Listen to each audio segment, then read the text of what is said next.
Барлықтарыңызға сәлем, сізді каналымда көргеніме қуаныштымын. Бүгін назарларыңызға дәл осындай керемет тіске басардың рецептін ұсынамын. Әсіресе жаңа жылдық дастарханның сәнін келтірері сөзсіз.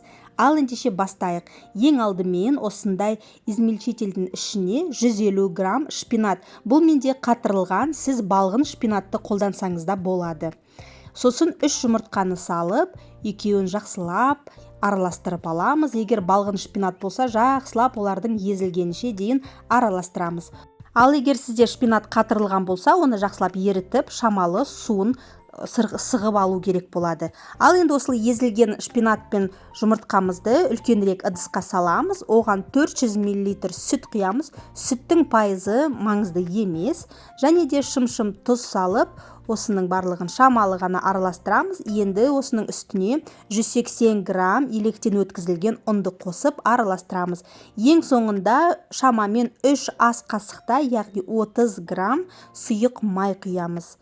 Сосын барлығын жақсылап түйіршіксіз етіп араластырып аламыз. Егер сіздің шпинатыңыз әлі ірі секілді көрінетін болса, осылай блендермен езіп алсаңыз болады. Осымен біздің блины жасайтын қамырымыз дайын болды.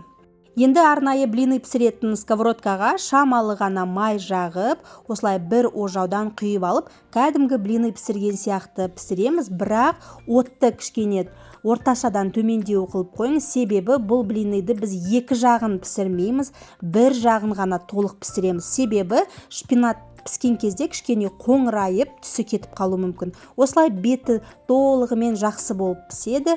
Сол кезде аударамыз, ал келесі бетін шамамен 10 секундтай ғана ұстайтын боламыз. Тек бізде астыңғы жағы жақсылап толық пісу керек. Сол үшін отыңыз кішкене орташа болып тұрсын. Қатты отта ол қатты қызарып кетуі мүмкін. Міне осылай беті толығымен піскен кезде аударамыз. Көрдіңіздер ме, беті қоңырайып, шпинаттың түсі кетіп қалады. Сол үшін келесі бетін шамамен 10 секунд қана ұстаймыз. 10 секундтай санап тұрғаннан кейін блинымызды табадан аламыз. Сол кезде келесі беті осылай жасыл болып өз түсін сақтайды. Дәл осылай барлық қамырды жақсылап пісіріп аламыз. Бір жақ бетін пісіреміз, ал екінші бетін шамамен 10 секунд қана ұстауды ұмытпаңыз.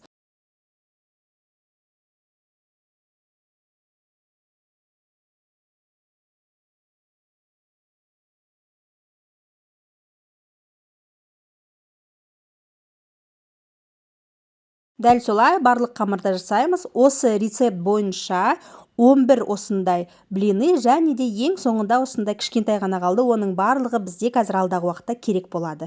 Ал енді үлкенірек табаға шамалы сұйық май құямыз. Салмасын дайындау үшін бір орташа пиязды ұсақтап турап қуырып аламыз. Пиязымызды жақсылап қызартып қуырып алған кезде оның үстіне ұсақтап туралған саңырау құлақты саламыз. Бұл жерде қалауыңыз бойынша саңырау құлақты тауықтың етіне немесе тартылған етке ауыстырсаңыз болады. Өзіңіздің қалауыңыз бойынша кез келген салманы жасауға болады. Енді үстіне дәміне тұз саламыз, бұрыш саламыз, өзіңіз қалаған дәмдеуіштерді салып араластырамыз. Саңырау құлақты пісіргенде су құюдың қажеті жоқ, тек орташа отта бетін жауып қоямыз. Енді біздің блиныды өзіңізге ұнайтындай етіп, шеттерін бір тегіс етіп кесіп алдым, ал артық қалған блиныды осылай ұсақтап турап аламыз. Оның үстіне біздің дайындап қойған саңырау құлағымызды салып, барлығын араластырамыз. Осымен біздің салмамыз дайын. Өзіңіз қалауыңыз бойынша өзгертсеңіз болады. Енді осыны жинауға бізге осындай шпажкалар керек болады. Ортасына шамамен 2 ас қасықтай, 1,5 ас қасықтай салманы салып, ең алдымен осылай гармошка секілді етіп жинап аламыз. Екі жағын бірдей етіп осылай бір-біріне қосамыз, сол кезде әдемі көрінеді. Осы жинау процесін әдемі етіп барынша бірдей етіп жинасаңыз, дастарханда сіздің жасаған тіске басарыңыз өте әдемі болып көрінеді. Міне дәл осылай жинап алғаннан кейін, ең соңында беті де теп-тегіс болып осылай сонда әдемі болып тұрады. Ең соңында осылай шпажканы бір шетінен кіргізіп қоясыз. Осымен біздің тіске басарымыз дайын, өте әдемі көрінеді, дастарханға керемет сән береді. Дәл осылай қалғанның барлығын жинастырып аламыз. Сөйтіп біздің тіске басарымыз дайын болады. Осы рецепт бойынша шамамен 11 тіске басар шықты. Осылай әдемілеп, қалауыңыз бойынша сәндеп дастарханға ұсынсаңыз болады. Видео ұнаса лайк басып, комментарий қалдыруды ұмытпаңыз.